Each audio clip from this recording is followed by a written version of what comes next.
하나님의 말씀은 사무엘하 20장 14절에서 26절입니다.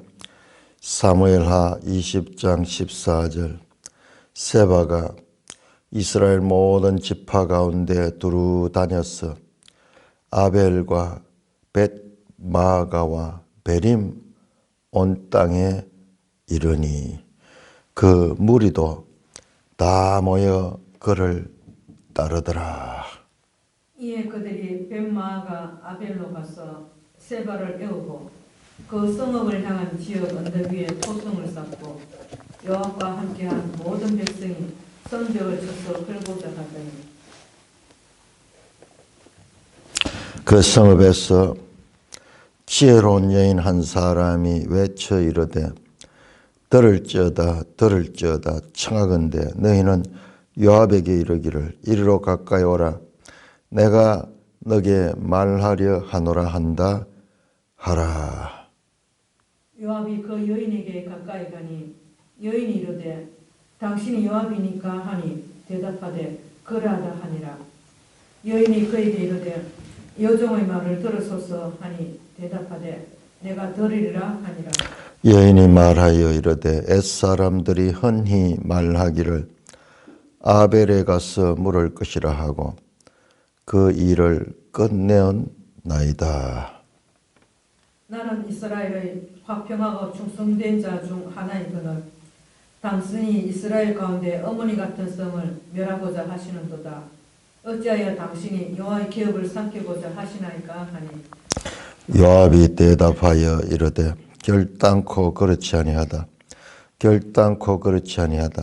삼키거나 멸하거나 하려 함이 아니니 그 일이 그러한 것이 아니니라. 에브라임 산지 사람 비거리의 아들 그 이름은 세바라 하는 자가 손을 들어 왕 다윗을 대적하였나니 너희가 그만 내주면 내가 이 성벽에서 떠나가리라 하니라. 여인이 요압에게 이르되 그의 머리를 성벽에서 당신에게 내어 던지리이다 하고 이에 여인이 그의 지혜를 가지고 모든 백성에게 나아가며 그들이 비거리의 아들 세바의 머리를 베어 요압에게 던진지라. 이에 요압이 나팔을 불매 무리가 흩어져 성읍에서 물러나 각기 장막으로 돌아가고 요압은 예루살렘으로 돌아와 왕에게 나아가니라. 요압은 이스라엘 온 군대의 지휘관이라. 요야다의 아들 브니야는 그렛 사람과 블렛 사람의 지휘관이 되고 아도람은 감역관이 되고 아힐롯의 아들 여호사밧은 사관이 되고 스와는 서기관이 되고 그 아비아달은 제사장이 되고 야일 사람 이라는 다윗의 대신이 되니라. 하나님 아버지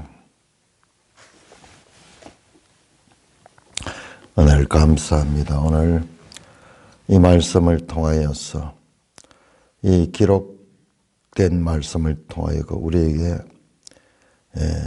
말씀하시고 하는 뜻과 하나님이 어떻게 뜻을 계시하는지도 깨달을 수 있는 지혜를 허락하여 주옵소서.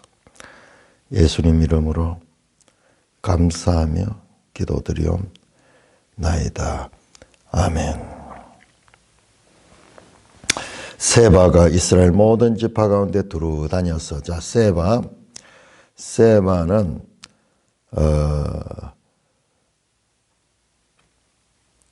베냐민 지파의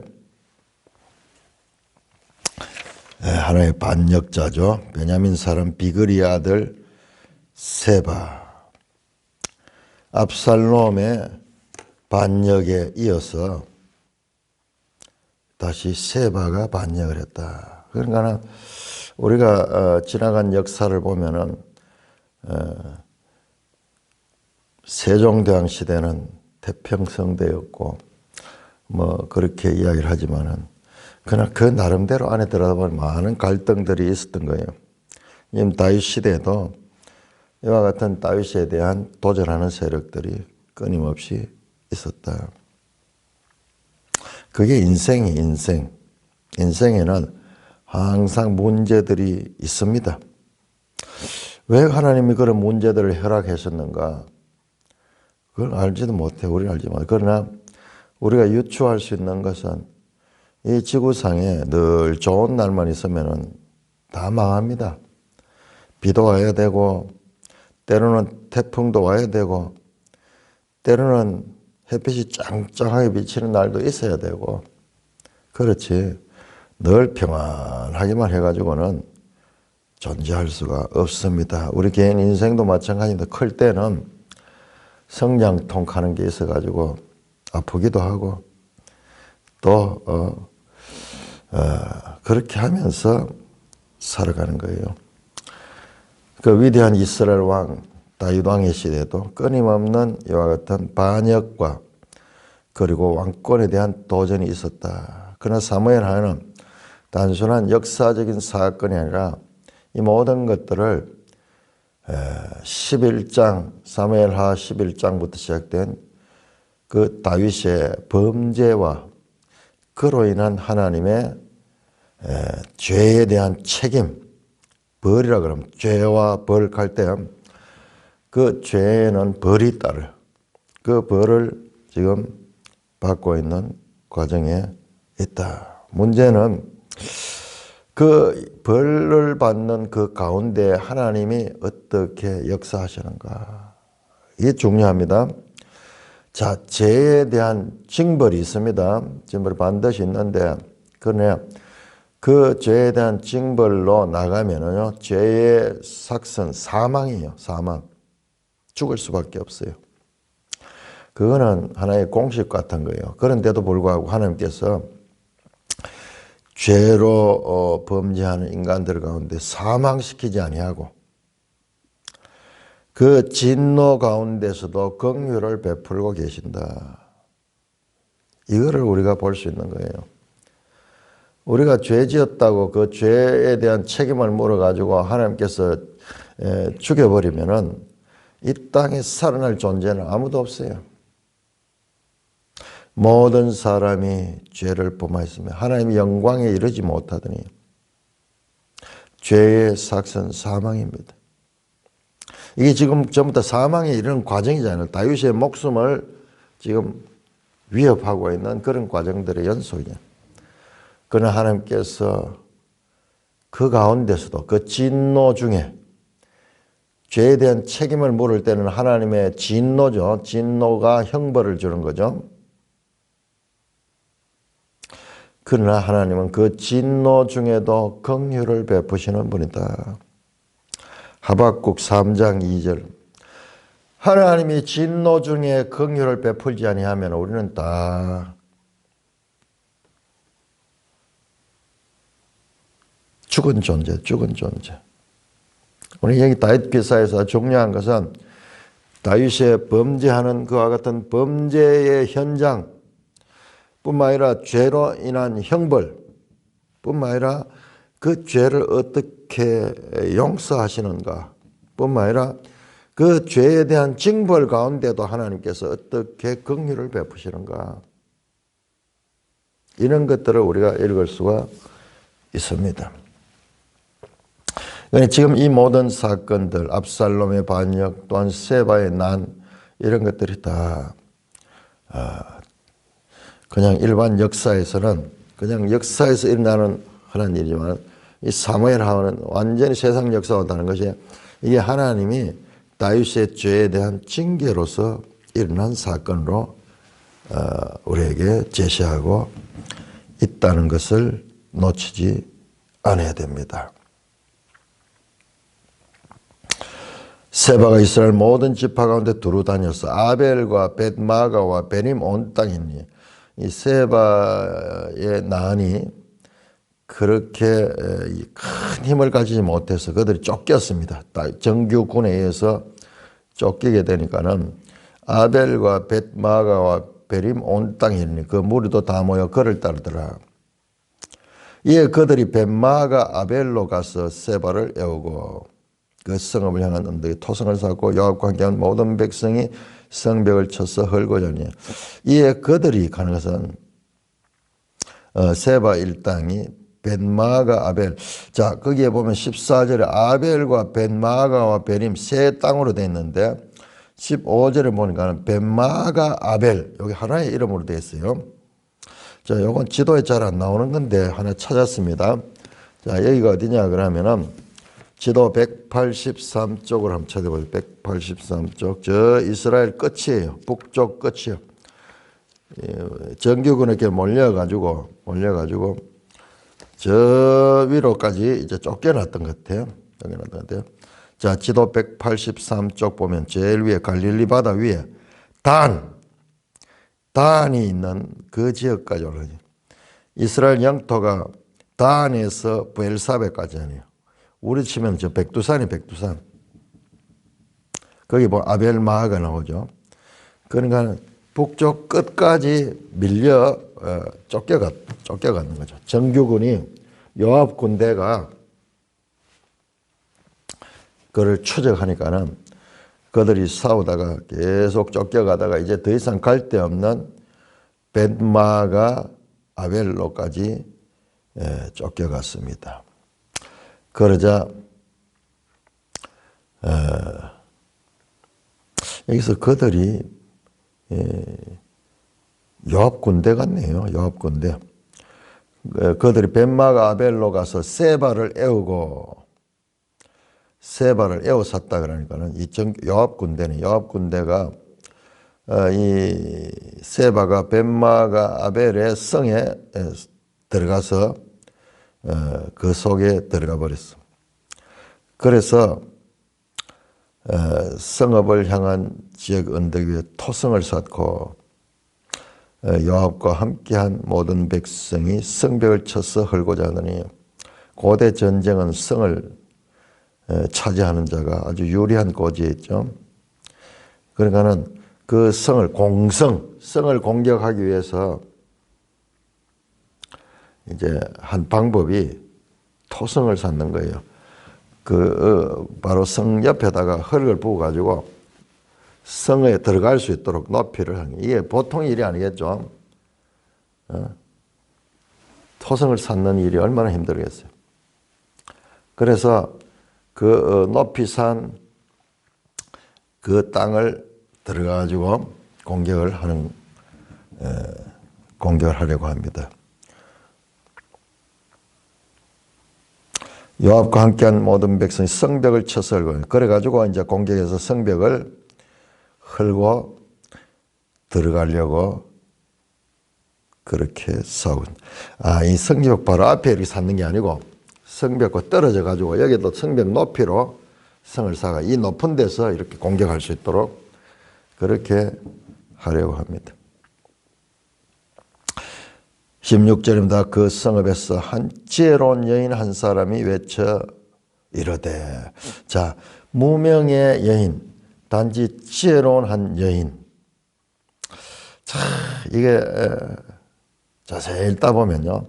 우리 14장에서 요압의 부탁을 받은 드고아의 지혜로운 여인이 나왔죠. 그 여인 나와가지고 다윗에게 가지고 압살롬 문제를 해결하는데 아주 중요한 역할을 했죠. 지혜로운 여인. 이름 없어요. 여기도 마찬가지로 마치 짝을 이루듯이 지혜로운 여인 한 사람, 무명의 한 사람이 나와서 이 가운데서 이 문제를 해결하게 됩니다. 그러다 보니까는 자세히 보면요. 이 사무엘 하에는 이름이 나오지 않는 무명의 여인들이 있습니다. 그런데 그들이 아주 중요한 다윗의 이 조력자들이 됩니다. 자, 첫째로 이름 없는 여인 14장이었습니까? 14장인가? 16장인가? 자, 그 드고아의 14장이겠네. 14장. 드고아의 지혜로운 여인. 지금 오늘 나오죠. 오늘 20장에 또 여기는 이거 아벨,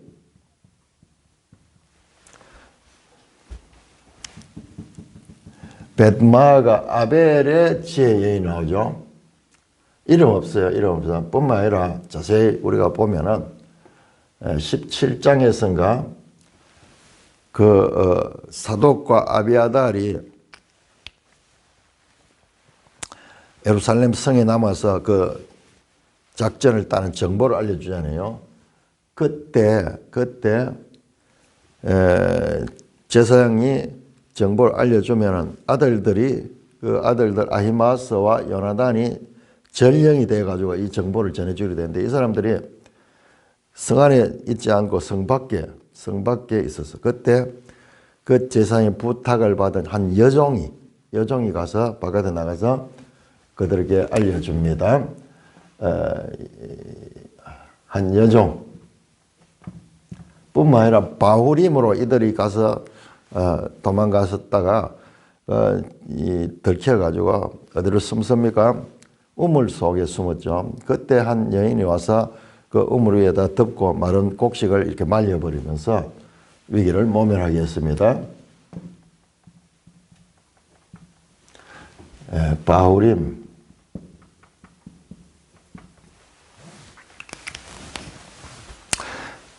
그러니까 이 남자들 세계에서 전쟁에 피 튀기는 이런 상황 가운데서 인간 군상들이 등장하는 가운데서 연약한 여인들의 역할들을 성경은 놓치지 않고 있습니다. 무명의 여인들의 역할입니다. 무명은 아니지만 한 지혜로운 여인이 사무엘상 25장에 삼상 25장에 누가 나왔습니까? 남편의 이름은 나발, 남편은 어리석은 자, 그 지혜인 아비가일 나왔듯이 이 사무엘 상하를 통해서 계속 여인들이 등장해서 중요한 역할을. 자, 제가 어제 설교할 적에 이 다윗과 그리스도라는 제목으로 설교를 하면서 이 사무엘하에 나오는 그리스도의 그림자들을 설교를 했습니다. 자, 그런 관점에서 보면 제가 새로운 것을 딴 사람들이 주장하는 새로운 것 한 가지 주장했는데, 그 아히도벨과 가론 유다의 관계는 평행을 이룬 게 맞아요. 맞는데, 그런데 아무도 다루지 않는 게 하나 있는데, 그게 누구냐면 바르실레와 닮은 게 누가 있어요? 바르실레. 누구요? 그렇죠. 아리마대 사람 요셉. 나이도 비슷해요. 나이도 많고 부자고 그리고 사회적인 유명한 인물이고 아주 호의적인 사람. 예수님의 뒤처리를 하는데 등장해서 호의적인. 다윗이 위기 가운데 할 적에 등장해가지고 아주 호의로운 그런 일을 하고 인품도 훌륭한 그런 인물 나오죠. 자, 그렇다면은, 자, 이 무명의 여인들을 보니까는, 여기와 평행이 되는, 인물들이 누구일까요? 예수님 사건에서. 예? 마리아도 있고, 성인 사람이 그렇죠. 예수님, 많은 여인들이 예수님을 따르면서 예수님을 섬겼어요. 그 그림자야. 그 그림자. 이름 없는 많은 여인들이 등장하고 있습니다. 자, 이 지혜로운 여인이 나와서 요압을 만나기를 원합니다. 이 여인이 또 대단한 들을지어다 청하건대 너희는 요압에서 이래 여장부. 그 요압은 이제 이 세바 일행이 이 아벨 성에 들어가 숨어 있으니까 그 성을 공격해 다 이제 몰살시키려고 그런 작전을 했던 것 같아요. 그러니까는 왜 이렇게 하느냐? 세바는 좀 북쪽 끝까지 쫓겨갔던 것 같아요. 난을 일으켜가지고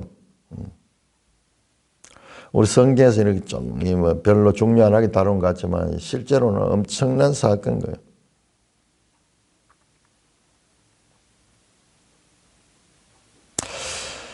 (18절) 여인의 말입니다. 옛사람들이 흔히 말하기를 아벨에 가서 물을 것이라 하려고 그 일을 끝내었나이다.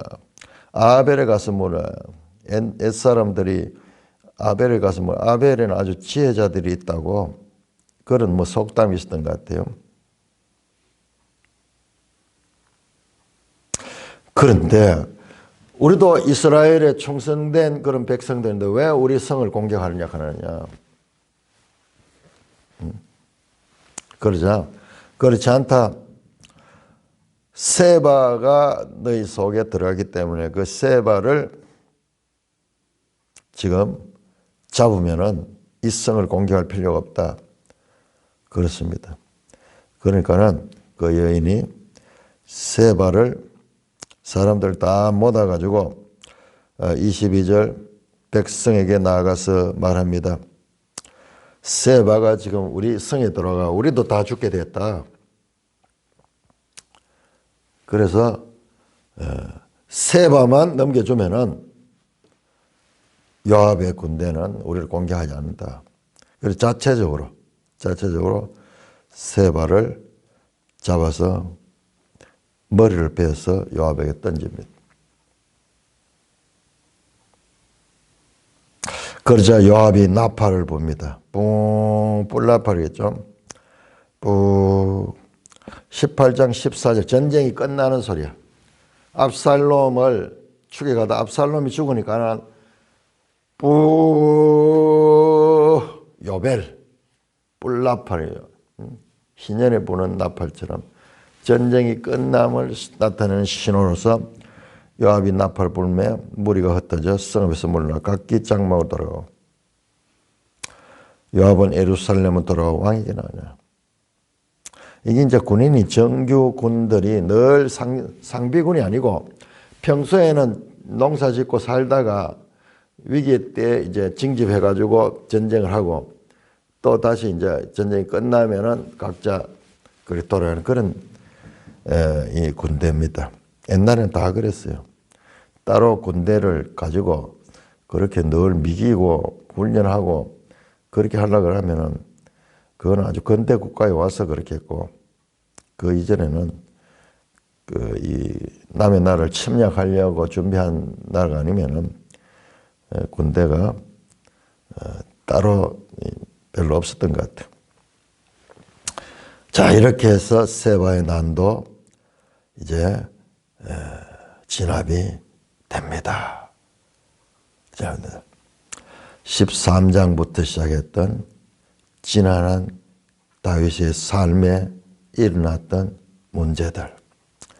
첫째 13장에서 그 맏아들 암논과 다말과의 그와 같은 관계. 그로 인해서 압살롬이 암논을 죽여버리고 그리고 그 압살롬은 도망을 가고 그리고 그 가정 속에 이와 같은 불행한 일들이 일어났었고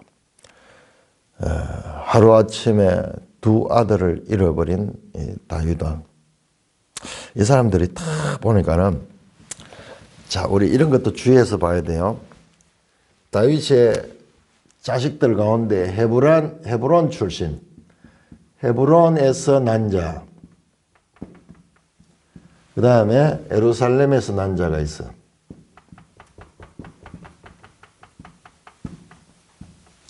이 헤브론에서 난 자들이 암논, 압살롬, 그리고 아도니아 전부 다 이쪽 출신이에요.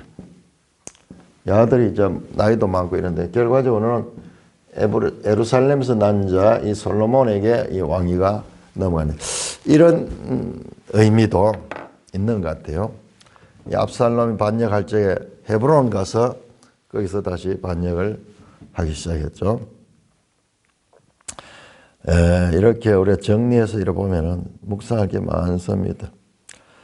자, 그리고 그 압살롬이 아버지를 반역해서 죽이려고 하는 그 가운데 피난 가는 그와 같은 사건들. 그것이 진압되자 또한 베냐민 지파 세바의 반란, 끊임없이 위기의 시대를 겪게 되는 다윗. 성경은 이 내용들을 자세하게 기록하는 것이 바로 다윗의 범죄로 인한 그 책임이 어떠했던가를 우리에게 보여주고 있는 것입니다. 자, 그런 다음에 23절부터 26절까지는 갑자기 이 이야기가 나오다가 갑자기 다윗의 행정 조직, 요압은 이스라엘 온 군대의 지휘관이 되고 여호야다의 아들 브나야는 그렛 사람과 블렛 사람의 지휘관이 되고 아도람은 감역관이 되고 아힐롯의 아들 여호사밧은 사관이 되고 스와는 서기관이 되고 사독과 아비아달은 제사장이 되고 야일 사람 이라는 다윗의 대신이 되니라. 갑자기 20장이 끝이 나면서 다윗의 행정 조직 개편에 대한 이야기 나오고요. 자, 21장을 보면 21장은 지금까지의 이야기와는 완전히 다른 문맥입니다. 지금까지 이 이야기와 이제 따로 사건이 나타나게 됩니다. 자, 그러면은 왜 갑자기 여기서 다윗의 조직 개편에 대한 이야기가 나왔는가? 자, 이것을 알기 위해서는 우리가 8장을 봐야 돼요. 8장 15절.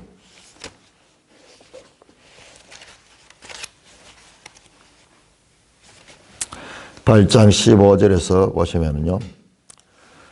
다윗이 온 이스라엘 다스려 다윗이 모든 백성이 정의하고 공회하고 술의 아들 요압은 군사령관이 되고 아힐롯의 아들 여호사밧은 사관이 되고 아히도의 아들 사독과 아비아달의 아들 아히멜렉은 제사장이 되고 스라야는 서기관이 되고 여호야의 아들 브나야는 그렛 사람과 블렛 사람을 관할하고 다윗의 아들들은 대신들이 되니라. 똑같이 사무엘하 8장 15절에서 18절 그리고 20장 23절에서 26절까지 세 절에 걸쳐서 다윗의 조직 개편 이야기가 심겨져 있어요. 이게 뭐가 같은 거냐? 이게 뭐가 같으냐? 이게 한 다윗의 생애의 한 시대를 단락짓는 이야기야. 단락짓는.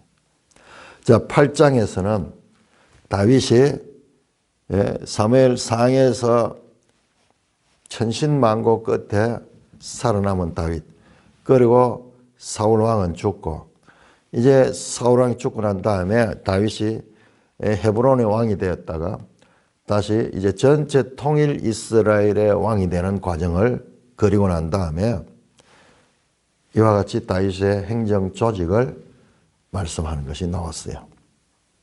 다음에 9장에서 시작해가지고 그 다음에 지금 20장까지는 새로운 다윗의 생애에 한 단락이 되는 거예요. 다윗이 이제 나라를 통일하고 거기에 왕이 되어서 이 정상에 올랐을 때 그때부터 시작해서 어떻게 죄를 짓고 그로 인하여 여러 죄에 대한 징계를 받고 이제 그 문제가 끝이 났다는 사인이에요. 마치 쐐기를 박듯이 이 흔들리는 다윗의 왕권이 8장에서 이제 끝이 났고 그 다음에 다시 이 나라가 얼마나 흔들렸어요. 그런데 이제 다시 끝이 나고 이제 이 다윗의 왕권이 든든하게 세워졌다. 자, 왜 왕권에 대해서 성경은 이렇게 강조하는가? 이제 이어지는 이야기도 열왕기죠. 열왕기. 왕들의 이야기. 여러 왕들의 이야기가 열왕기죠. 열왕기와 사무엘상하는 그대로 연결이 돼요. 지금 이제 다윗의 아들들 이야기로부터 시작해서 이제 열왕기는 전개가 되는 거죠. 그런 가운데서 다윗 왕권이 흔들리던 다윗 왕권이 다시 정비가 되었다. 자, 사무엘 상하 이스라엘 열왕기는 왕들에 대한 이야기로 이어집니다. 그래서 그 이야기는 궁극적으로 신약 시대에 성도들을 왕 같은 제사장으로 말하는 거예요. 우리하고 상관없는 이야기 아니라 참으로 왕 같은 제사장으로서 그 하나님의 자녀들이 가진 윗상과 연결되어 있습니다. 자, 이렇게 해서 다윗의 조직 개편이 일어납니다. 조직 개편을 보니까는 거의 앞에서 8장에서 나왔던 조직과 동일해요. 요압은 이스라엘 온 군대 지휘관이 되고, 한번 비교 한번 해볼까요? 8장 15절, 8장 16절은 수레의 아들 요압은 군사령관이 되고, 자, 요압은 온 군대 지휘관이 되고 똑같네요. 요압의 위치는 그야말로 요지부동으로 그대로 이어집니다. 다윗은 요압을 좀 제거하고 싶은 생각도 들었을 수도 있을 텐데, 그러니까 앞에서 아마사를 세운 것은 요압을 견제하는 용으로 세웠고, 견제하는. 그러나 요압은 자신을 견제하려고 하는 그 아마사를 없애버렸죠.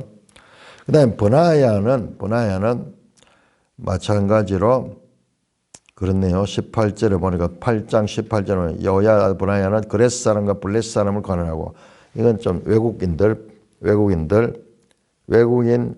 그 군대들이요. 차이가 앞에서 없던 직분이 생겼는데 24절에 보니까는 20장 24절에 아도람은 감력관이 되고, 자, 8장에서는 감력관 제도가 없으니 감력관이 뭐냐 그러니까는 이것이 많은 식민지의 그 통치 다스리는 뭐 그런 역할 같아요. 그러나 이전에 없던 다윗 시대에 여러 나라들 정복하기도 하고 이러니까는 그런 역할, 무슨 총독들을 그 관리하는 그런 일을 할 거예요. 여호사밧은 사관이 되고, 여호사밧은 달라졌네요. 스라야가 서기관이 됐는데 8장에 보니까는 맞네. 8장 16절에 보니까 여호사밧 사관이고 서기관과 또 다르네요. 거의 같아요. 그리고 아도람이라는 인물이 새로 등장했고, 그 다음에 주의 깊게 봐야 되는 거는 다윗의 대신 26절에 보니까는 20장 26절 야일 사람 이라는 다윗의 대선이 됐다. 그런데 8장을 보시면은 8장에서 대신은 누구냐? 다윗의 아들들이야. 다윗의 아들들이 대신이 되었다. 그런데 여기는 이제 아들들이 아니고 야일 사람 이라가 다윗이 대신했다. 자, 다윗의 아들들 문제가 다윗의 이 후반부 생에 있어서 참 고통스러운 그와 같은 것이고 문제를 많이 제기되었습니다. 그래서 그런지 아들들이 맡은 역할들을 이제 일하는 다른 일반인 관리가 대신이 되는 그와 같은 장면이 나오고 있습니다. 이렇게 해서 성경을 자세히 연구하는 사람들이 연구해 보니까는 여기에 하나님의 말씀이 가지는 사인이다. 한 단락 짓는. 그래서 성경 신학자들이 비교하면서 연구해 보니까 다윗 이야기가 이렇게 해서 한 단락이 지는구나. 이제 끝이 나는 이야기다. 지금까지 나왔던 스토리의 연속은 끝이 나는 이야기고 21장부터 24장까지 또 나오는데 이건 또 뭔가 이거는 좀 다른 관점에서 봐야 될 것입니다. 오늘 그 내용을 살피기 전에 일단 우리 다시 지금까지를 한번 정리해보는 그런 관점에서 자, 매일 성경 62쪽을 보시기 바랍니다. 자, 이 내용들은 참 내가 여러 번 이야기하지만은 이 사무엘서를 깊이 연구한 분이 그냥 자기 연구만이 아니에요. 이 연구라 하는 것은 이전 시대에 나왔던 연구를 총망라하는 거예요. 박사학위를 딴다는 것은 뭐냐 그러면 한 주제를 가지고 그 주제에 대해서 지금까지 있었던 주장들을 다 섭렵한 다음에 지금까지 주장들에서 발견되지 않은 것을 제시하는 것이 그게 학위의 논문이 되는 거예요. 그래서 박사학위 논문의 주제는요, 아주 작은 거예요. 예를 들자 그러면은 다윗의 피난기에 있었던 마하나임에 대한 연구, 뭐 이런 식으로 박사학위는요, 거대 담론이 아니에요. 거대 담론, 그렇게 하면 그 학위를 받을 수가 없어요. 아주 작은 거. 이야기했듯이, 이 여인들, 무명의 여인들에 관한 연구라든지 이런 아주 작은 주제를 가지는데요. 그러니까 지금까지 나왔던 사무엘 하에 대한 교회에서 나왔던 그런 내용들을 다 섭렵을 하고 그 다음에 이제 자기의 주장을 내는 것이 이제 박사학위예요. 그러면 그걸 누가 하느냐? 전문가들은 그걸 다 하는 거예요. 다 하는 거예요.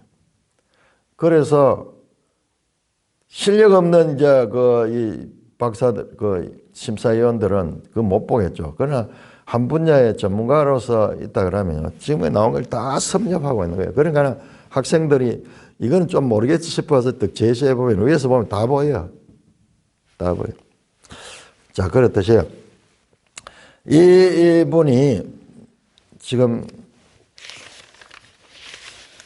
김진수 합동신학대학원 대학교 구약학 교수. 평생을 이런 걸 연구를 하고 외국에 유학 가가지고 이거 하나 쓰기 위해서 얼마나 시간과 노력과 물질을 들인지 몰라요. 이런 분들이 정리했는 내용을 보면은 우리로서는 도저히 알 수 없는 내용들이 정리됩니다. 자, 62쪽에 보면 구조가 나오죠. 방금 말씀했듯이 1장에서 8장 하고 다윗의 왕권 확립 기사가 딱 나오죠. 요약 기사. 요압이 군사령관이 되고. 자, 그렇게 해서 한 장이 끝나 왕권 확립에 관한 이야기가 끝이 나고 9장에서 20장 다윗의 왕권의 위기. 그 다음에 그 위기에서 다시 이제 모든 문제가 해결되는 그 과정으로 9장에서 20장까지가 단락이 나눠지는 거예요. 이렇게 그냥 막 이야기가 막 전개되는 것이 아니라 자세히 보니까 겉으로 보면 거의 보이지 않는 그런 내용 같지만 성경이 이런 구조를 가지고 있는 거예요. 그러니까 나중에 이런 구조를 알게 되면은 깜짝 놀라는 거예요. 우리가 읽어가지고 이걸 못 발견해요. 딱 왕권 기사를 요약하면서 쇠기를 박듯이 딱 한 단락에 끝을 내고 또 여기다 쇠기를 박듯이 딱 끝을 내면서 사무엘 하의 전체 이야기가 정리가 되고 자, 그 다음에 21장에서 24장 이 세 장에는 언약 안에서 정의로 세우는 왕권이라는 그런 제목으로 나오는데 이거야말로 가장 이 중요한 내용이 들어있어요. 그런데 우리는 이걸 전부 다 이런 스토리로 되어 있는 것을 아주 중요하게 보지만은 이런 부분은 마치 부록처럼 취급했는데 왜 그러냐 하면 좀 내용이 뭔가 좀 제대로 이해가 안 되니까는. 그건 제가 여러 번 이야기하죠.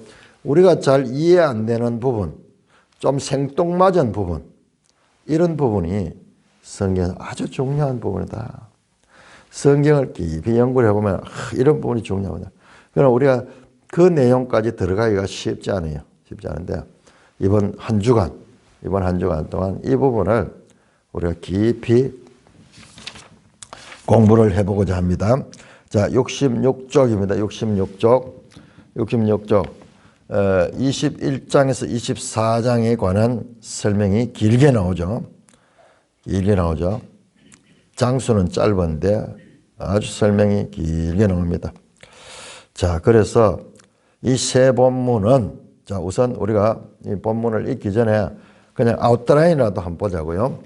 자, 세 본문은 21장 1절에서 14절, 그리고 15절에서 22절, 22장 1절에서 51절과 그 다음에 23장 1절에 7절, 23장 8절에 35, 24장 1절에 25 서로 대칭을 이루고 있다는 거예요. 그냥 이 부분을 갖다 부록이라고 그렇게 봤거든요. 부록이라고 봤는데 왜 이게 또 여기 들어있지? 20장에서 끝이 나야 되는데 생뚱맞은 게 이게 들어있거든요. 그런데 이게 성경의 하나의 원리와 같은 거예요. 우리 사사기 봤잖아요. 사사기 사사들 이야기가 다 끝난 다음에 18장부터 마지막 24장까지입니까? 갑자기 앞의 내용과는 전혀 다른 그런 이야기들이 나오죠. 한 미가라는 레위인이 올 때 갈 때 없어가지고 뭐 이렇게 하다가 어디 가서 거기에서 뭐 제사장 노릇하고 뭐 이러다가 생기는 그 이야기들. 앞의 내용과 전혀 분리되는 부록 같은 이야기인데 그게 엄청 중요했죠. 엄청 중요. 그 시대에 사사 시대의 이스라엘 백성들의 그 내부를 들어볼 수 있는 그런 사건이죠. 얼마나 부패하고 자기 소견에 옳은 대로 살았던가. 앞에서는 주로 전쟁을 중심으로 해서 이 사건을 전개했다 그러면은 여기서는 몇 사람의 그 행적을 통해 가지고 그 이스라엘 사회에서 얼마나 부패한 그와 같은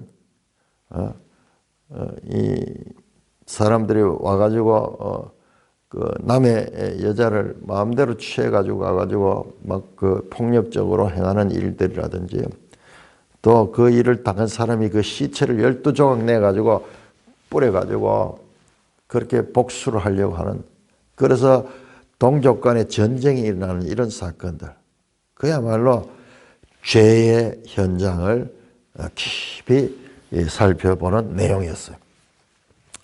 마찬가지로 지금 21장에서 24장도 그런 내용으로 되어 있습니다.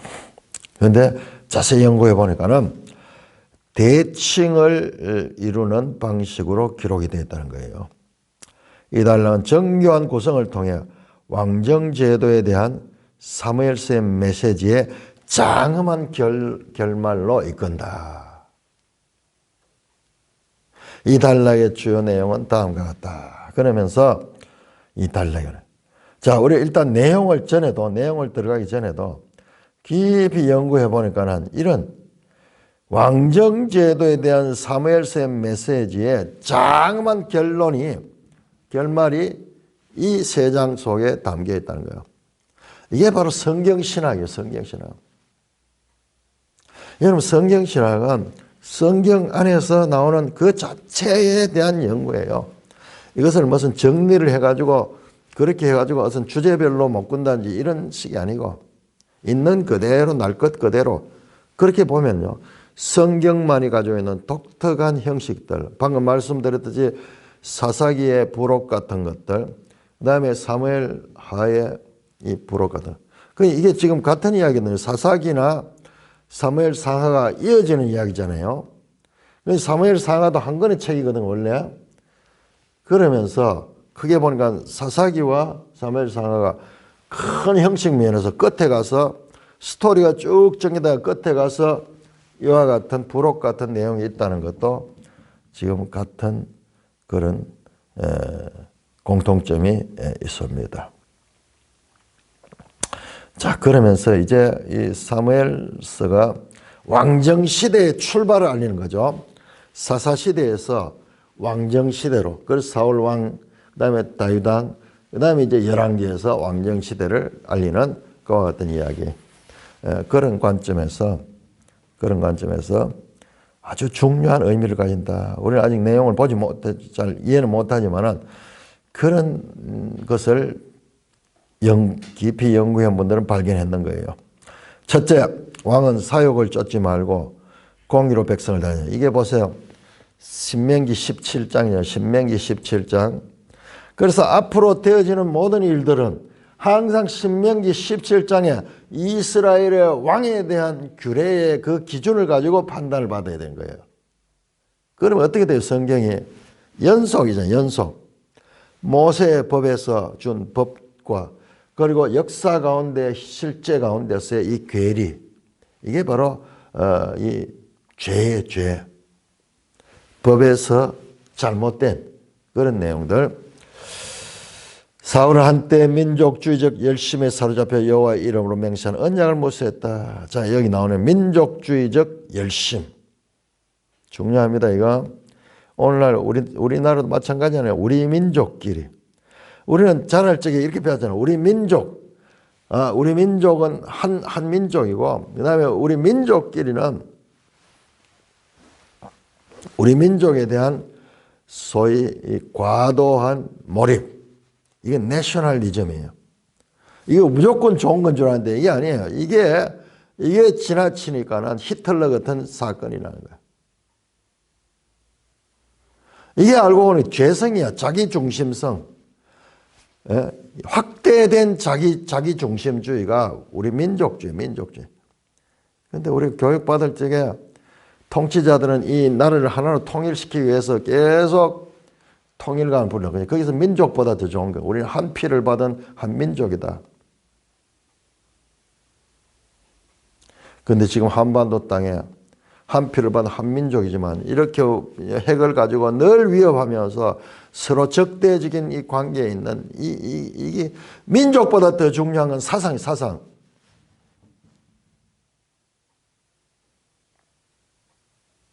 사상이 일치 안 되는 민족은 원수지간이에요. 원수지간. 사울이 그와 같은 민족주의적인 열심에 사로잡혀서 여호와 이름으로 맹세한 언약을 무시하고 기본 족속을 멸하했다. 기본 족속이 이방인이잖아요. 여호수아서에 나오죠. 이제 거기에 대한 이야기가 나옵니다. 그 결과 사울의 가문은 이 행위 하나님의 진노를 불려왔고 그 결과 사울의 가문은 완전히 몰락한다. 사울에 관한 기록은 사울의 몰락과 다윗의 부상을 그리는 단락의 축소판이다. 지금까지 나온 1장에서 8장이 사울의 몰락, 사울의 가문은 점점 약해져 가고 다윗은 점점 강성해 갔다. 그 이야기의 축소판이다. 다윗도 죄에서 자유롭지 못하다. 전반적으로 하나님의 마음이 합한 왕이었지만 다윗 역시 하나님의 뜻을 저버리고 왕권을 남용했다. 쇠를 가시위하여 부당하게 인구조사를 한 것이다. 24장에 나옵니다. 자, 21장에는 사울의 범죄, 그리고 끝이 되는 24장에는 다윗의 범죄를 그리고 그 사울의 범죄로 인한 그와 같은 형벌이 나오고 그 다음에 다윗의 범죄로 인한 형벌이 나와요. 이게 두 개가 깊이 연구를 해보니까 이게 서로 인크루지어를 이루고 있다.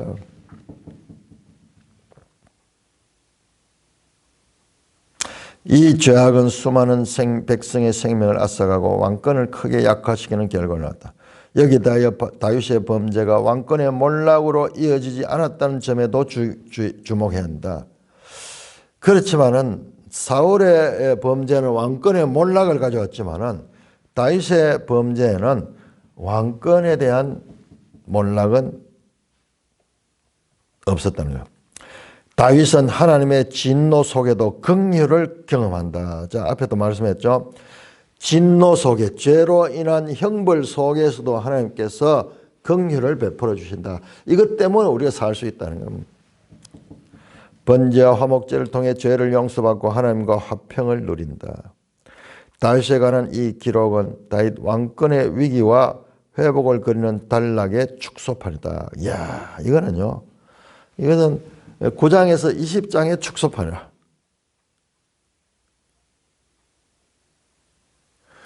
이걸 발견해냈잖아요. 이걸 연구를 깊이 해보니까는 다윗에게 발견되는 범죄, 징계, 회복의 패턴은 언약 안에서 이해될 수 있는 삶의 구조다. 언약 안에 있는 사람은 진노가 징계로 작용하는 긍휼의 그릇이다. 무슨 말이냐 그러면은 언약 안에 있는 사람은 하나님의 진노가 여기서 징계할 적에는 이게 디시플린이에요. 훈련, 연단이 연단. 그 속에 하나님의 긍휼의 그릇이다. 둘째, 왕은 이방 세력의 위협으로부터 백성을 건지는 구원자 역할을 해야 한다. 그게 21장 15절에서 22절에 나오는 내용들이고. 자, 이 부분들은 나중에 다시 한번 살펴보고. 자, 이런 아웃라인을 가지고 우리가 그저 바로 이 21장에 들어가면요. 우리가 우리가 가지고 이 큰 위에서 보는 이런 관점을 가지고 우리가 내일 한번 21장부터 한번 살펴보도록 그렇게 하겠습니다. 이게 성경 신학의 계가예요. 그러니까 계속 본문 속에서 일어나는 이게 무슨 뜻이지? 이게 왜 이런 일이 있지? 계속 우리가 질문하면서 볼 적에 이런 것들을 볼 수 있는 게 이게 하나님의 지혜예요. 하나님의 지혜. 우리가 봤을 때 너무 생뚱맞은데 이제 이야기 끝났는데 왜 또 뭐 딴 이야기 나오지? 자, 여기에 하나님의 뜻이 있다는 것을 알게 될 것입니다. 찬송가 301장입니다.